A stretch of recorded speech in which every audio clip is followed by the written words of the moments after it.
Hey, hope everybody is doing well. So let's start off the news to talk about guess who got COVID-19? The one and only, well, the one that a lot of people don't like. Now, those of you out there thinking that all our state's problems is because of him and the Democrats, look, you can blame him all you want, but at the end of the day, this man is the symptom of the problem. You're not going to get to the heart of the problem until you get to the political machine, along with the people who backed him, like Jim Murren of MGM Resorts, who got part of the COVID-19 task force.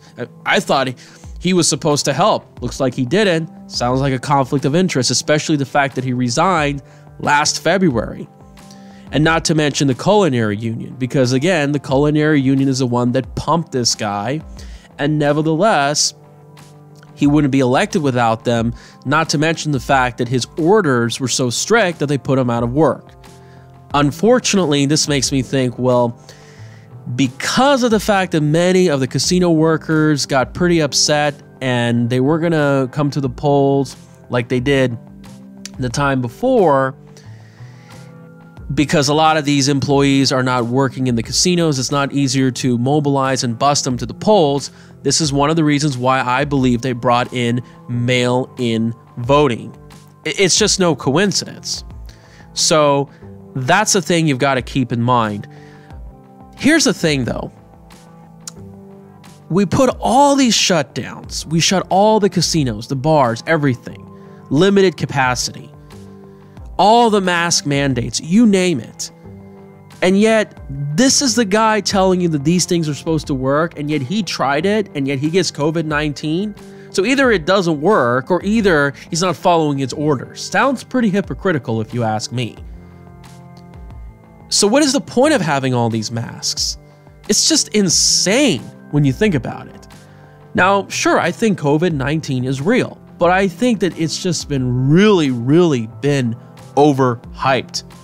I can tell you that. And is it worth all the risk of shutting down businesses, lost wages, all the depression, anxiety? Not to mention it's had a lot of harm among young people. What do you think? Wow, you know, there's going to be a lot of lawsuits regarding to this. Anyway, I wanted to show you this real quick. When you go to Antifa.com,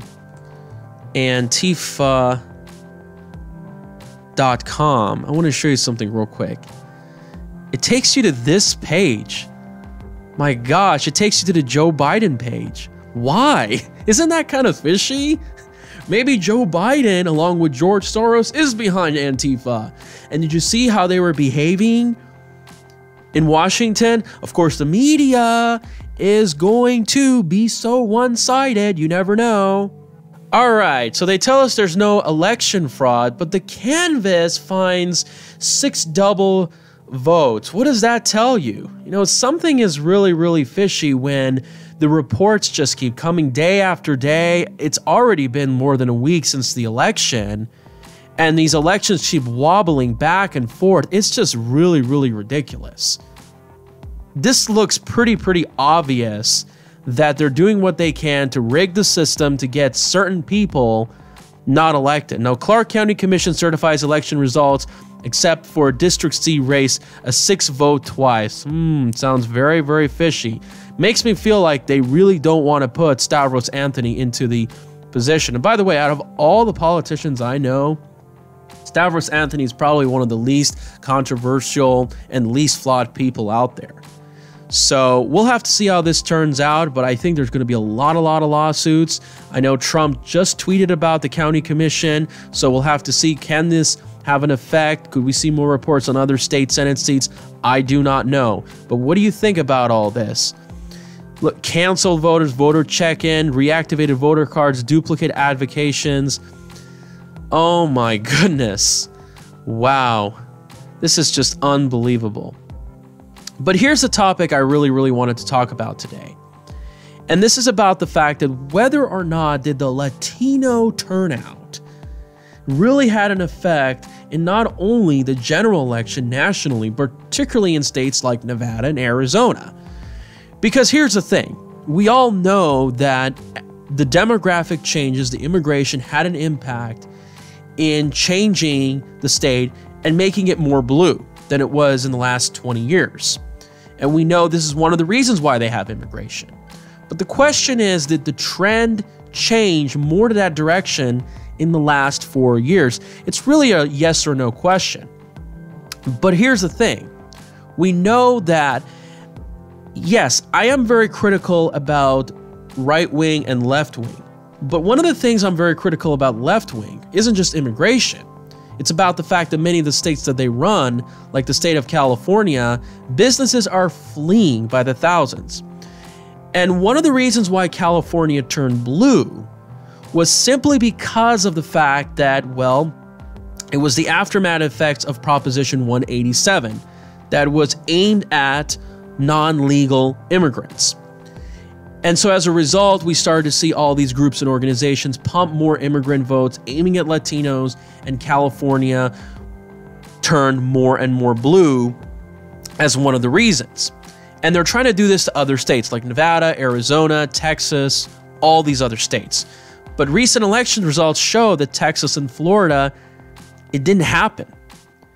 So let's take a look at this article. So they're claiming credit of what's happening in Las Vegas. Now, again, there's a lot of lawsuits, there's a lot of litigations, there's a lot of factors into play. So we don't know exactly 100% where Nevada is still certified, but they're taking credit and they're having a victory parade. So, they're told, well, Biden is going to be less restrictive on immigration, on deportations. But of course, we know that the Obama record, we saw a lot of deportations. And not to mention, you're just going to vote for him based on that? I mean, what about all the horrible things that Obama did? What about all the false promises on trade, on Wall Street, Federal Reserve, on income inequality, on all of these interventions? The main problem was he wasn't much different than Bush, actually. But this is how these organizations work. They literally use these immigrant/Latino folks as pawns to pump votes for these corrupt politicians. And we saw what happened with Sisolak and all these other people beforehand in other states. And they tell us, well, we need more immigration, more diversity, so that way they can pump more voters, change our laws, and we're supposed to just sit there and accept it the way it is. And if we question what they do, we get counted as a racist, bigot, xenophobe. See, do you see how this insanity goes along? Remember, the most important thing is what is the agenda behind the immigration and whether or not we're allocating our resources efficiently that work for everybody. It's not mainly the immigrants themselves. So then they talk about, oh, this woman, Maria Orta. And again, I know a lot of these people, they know me because I've exposed who they are, and is a recipient of DACA, and she's been brought from Mexico when she was a year old. But look, either way, even though it's not her fault, the fact of the matter is that she is being used as a tool, or she's basically hired to basically pump at a political agenda, and they act so sorry and innocent so they can basically get with people's emotions and then pump these horrible candidates. And I've talked about all the shady things we're going to see if, well, it's actually going to be Harris that's going to get in. And I've exposed her. I've actually confronted her in person. You've seen my videos. And of course, they found out, oh, it was nervous. But then when the votes flipped for Pennsylvania and all these other states, she felt a lot better. Wow. Yeah. And of course, she didn't question about how there was like a 500, 800,000 switch that was happening with the system. And they were just parking somewhere and rejoicing about, oh, it feels so much better, not realizing that they have to take consequences for their action. And again, it wasn't just this, it was TPS holders, not to mention the Culinary Union pumping voters, the Latino-based Culinary Union, so they can play the race card, they can continue to pump votes. And once again, we don't know exactly how they're registering to vote. There's a lot of evidence proof that they are registering non-citizens, or indirectly they're having an impact. They're getting voices out there, they're canvassing. So you basically get the idea. The purpose of having legal or non-legal immigration is to pump votes for these corrupt politicians. and represent for our working families and issues, but they don't explain specifically. And by the way, why didn't the Culinary Union get out there and support or invite Tulsi Gabbard and Andrew Yang? These are minority people, and Yang has a plan for automation. Why don't they do that? Because again, they're about pumping corrupt establishment agendas that are in bed with these casinos. This is how corrupt the state of Nevada is. This is what's wrong with our state. This is the sad part. Oh, feel terrified with the Latino community. But then again, you have to understand that even if these folks get in, there's going to be a lot of lawsuits. There's going to be a lot of other resistance. DACA may be ruled unconstitutional. And again, the plan was technically illegal. Now let's take a look at this article right here from 360 Daily Net. 140,000 non-citizens received mail-in ballots. I'm not sure if that's exactly correct, but this organization that I'm exposing, Mi Familia Vota, be very concerned about what they do. You know, they have these nice names and they show care and sympathy, but you don't know what they're really about. You don't know who's even funding them. Could be George Soros, but once you look at their organization, you scroll down the list, look at this. This is Barbara Sagaski, Mi Familia Vota. Sounds pretty fishy, and they talk about automatic voter registration after people get into the DMV. Not looking good. Let's take a look at this article. Mi Familia Vota, they're getting all the praise of why Arizona and Nevada supposedly turned blue. Now, I wanted to go to this strike. This happened in February or January. Joe Biden was there, but unfortunately they call the strikes like just a day before it happened, so it's like you don't get any alerts. Not to mention the Culinary Union, believe it or not, and I've been to one of the strikes, I have counter-protested. They obviously blocked me from their Facebook page. So again, this is all just pandering, it's all bullshit, but you gotta confront them in person. You need billboards, you need to get out there, expose who these clowns really are, these fraudsters. They're not working for you. And by the way, their employment situation is in really dire shape. Wait until you see the housing bubble burst. There's going to be fewer demand. There's not going to be a lot of money. Not to mention the fact that a lot of these folks have already left Las Vegas, believe it or not. So we have to really see how this is going to play out. Not to mention automation. And I've told you about this many times, it's going to play a role. So if their union is going to be obsolete because of that, well, who knows what's going to happen to the Democratic Party. So they talk about Arizona implemented SB 1070. Now, I have to say, changing demographic did have an impact in Arizona. There's no question about it. But of course, you can also look at other factors. You can also look at Flagstaff has changed over time. You could argue that there's voter fraud. You never know exactly what's going on. But again, this is disgusting how they pump these votes, all in the name of immigration, and they just don't really care about how their other policies is going to negatively affect the American people. And about 30% of the overall population in Nevada and Arizona, again, they keep playing the race and identity card. You have to keep in mind, though, Nevada's Hispanic population really wouldn't be there if three things: California wasn't so expensive, and construction and casino employment wasn't really there. It makes you think that if Nevada didn't legalize gambling, how much things would have been so much more different. And of course, Biden got 63% of the votes. That's much higher, believe it or not, than other states, especially Texas and Florida. And they talk about how they pumped Harry Reid. So again, this is a man who's behind a political machine, a lot of his scandals, and all the controversies, and we get scum politicians like him because of this union and all this massive immigration. Do you see why people have a problem with immigration?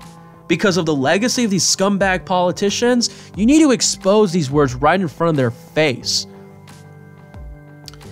However, take a look at this. This may conflict their evidence. Trump has improved his share of Latino votes from 29 to 37%, while Biden's performance was 56%, was below 60% of 2016. So what does this tell you? And along with African Americans, they are starting to wake up to this SJW, woke culture, political correctness.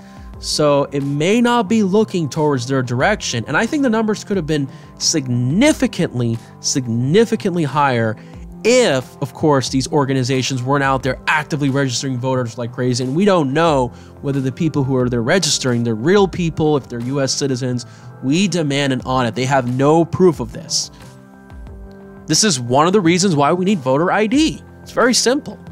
We need an ID to do so many things.